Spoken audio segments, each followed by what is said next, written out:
Terima kasih pemirsa, Anda masih bersama kami. Sebanyak 10 orang tersangka terdiri dari 1 orang perempuan dan 9 orang laki-laki berwarga negara Cina dan Vietnam berhasil diamankan oleh Ditreskrimsus Polda Kepri atas dugaan tindak pidana penipuan dan pemerasan dengan modus seks pon di Kota Batam. Hal tersebut disampaikan oleh Kabid Humas Polda Kepri Kombes Pol Hari Goldenheart di Media Center Bid Humas Polda Kepri pada Kamis 6 Januari 2022.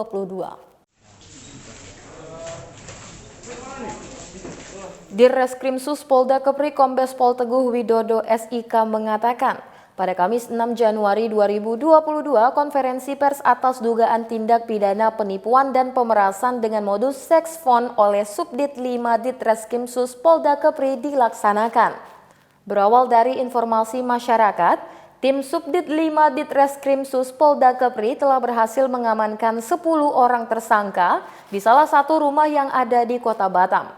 Setelah dilakukannya pemeriksaan terhadap 10 orang tersangka ini, mereka berasal dari Cina dan Vietnam yang diduga melakukan tindak pidana penipuan dan pemerasan dengan modus seks fon melalui aplikasi WeChat.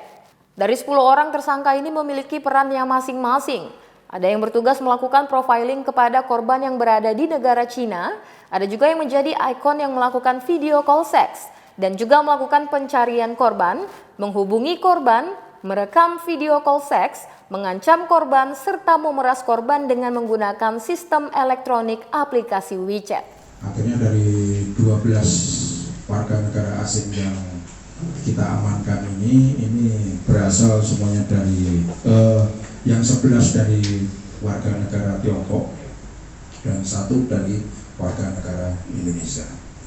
Dari hasil pemeriksaan kita dan pendalaman kita secara maraton, itu dari 12 ini 10 orang ini merupakan pelaku, ya, diduga pelaku terkait dengan video call porno. Jadi kalau rekan-rekan tahu di sini mereka para pelaku ini ya itu melakukan kegiatannya itu di Batam di salah satu rumah tersebut. Kemudian mereka mempunyai peran masing-masing. Jadi ada yang bertugas untuk melakukan profiling ya, kepada orang-orang di luar negeri juga. Jadi di wilayah Cina sana.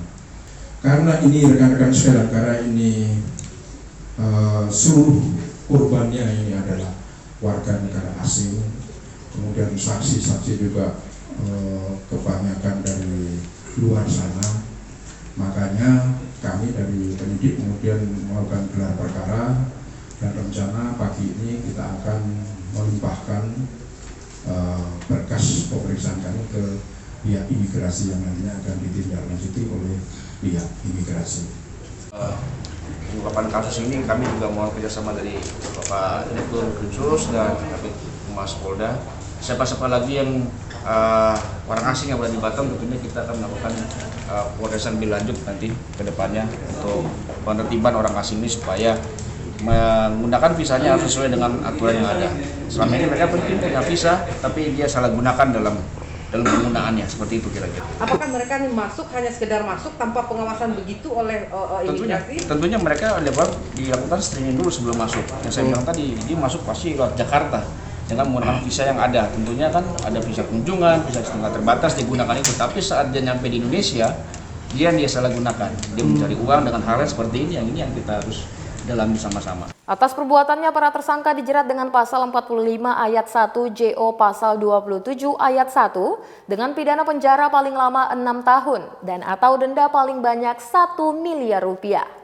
Dan atau pasal 45 ayat 4 JO pasal 27 ayat 4 dengan pidana penjara paling lama 6 tahun dan atau denda paling banyak 1 miliar rupiah. Undang-Undang Nomor 19 Tahun 2016 tentang perubahan atas Undang-Undang Republik Indonesia Nomor 11 Tahun 2008 tentang informasi dan transaksi elektronik. Selanjutnya 10 orang tersangka tersebut akan diserahkan kepada imigrasi kelas 1 khusus TPI Batam.